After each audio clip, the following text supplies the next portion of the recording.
Big news, folks. A federal judge just gave the thumbs up to Biden's student loan forgiveness plan. This is huge for millions of Americans drowning in student debt. The plan aims to help specific groups of borrowers like those with low incomes. Republicans? Not so much. They're crying foul, saying it's unfair to those who already paid off their loans. The public is just as divided. Some are popping champagne, others are seeing red. One thing's for sure, this decision is a big deal. It'll affect the economy, education, and maybe even who we vote for. Buckle up, America. Things are about to get interesting. But for now, let's focus on the good news. Student debt just got a little less scary. Okay, let's break down this plan, shall we? It's designed to help borrowers who are struggling the most. Think low-income folks, those who got screwed by shady for-profit colleges, and people who've been paying their loans forever. The plan wipes out up to $20,000 in debt for Pell Grant recipients. For everyone else, there's still some relief. You could get up to $10,000 forgiven. Plus, the plan extends the pause on loan payments. Remember that little gift from the pandemic? Yeah, it's still going strong. This means borrowers get a bit more breathing room before the payments start rolling in again.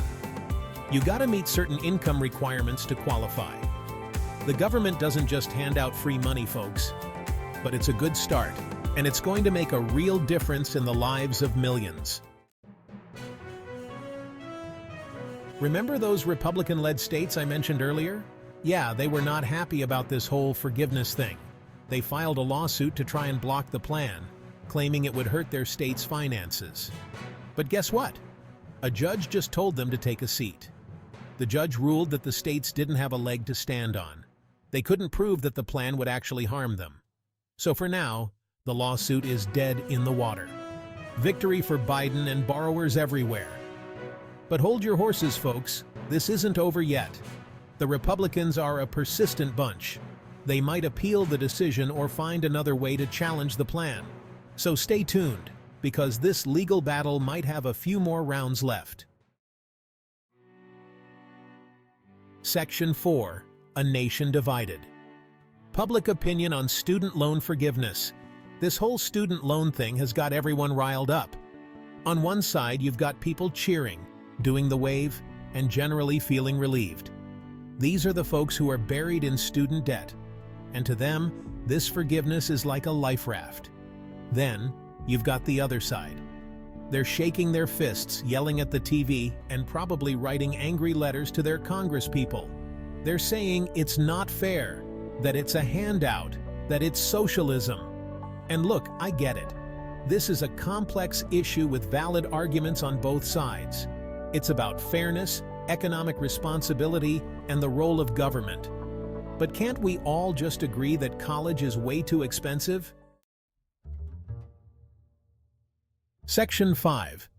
Economic impacts. A boost or a burden? Now let's talk dollars and cents, shall we? What does this forgiveness plan mean for the economy? Will it be a shot in the arm or a kick in the pants? The Biden administration says it'll be a boon. They argue that when people have less debt, they spend more money, which boosts the economy. They also say it'll help close the racial wealth gap, as Black and Hispanic borrowers tend to have more student debt. Sounds good, right? But some economists are worried.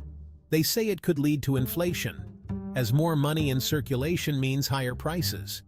They also worry that it doesn't address the root problem of sky-high college costs. So, who's right? Honestly, it's too early to tell. The economy is a fickle beast influenced by a million different factors. This plan could be a drop in the bucket or a tidal wave. But hey, at least we're having the conversation, right? Section 6. The Road Ahead. Implementation and Future Implications. So the judge gave the green light. But what happens next? Well, the Biden administration is going to have to actually implement this thing. That means figuring out who qualifies, how to apply, and when the forgiveness will kick in. Meanwhile, you can bet your bottom dollar that the Republicans are going to keep fighting this. They'll try to stall it in Congress, challenge it in court, and make it a campaign issue. As for the borrowers, they're celebrating the win, but also holding their breath, wondering if it'll be snatched away. This whole saga has highlighted just how broken our higher education system is. College costs are out of control, and student debt is crippling a generation. This forgiveness plan might be a band-aid on a gaping wound, but it's a start. Until then, the fight goes on.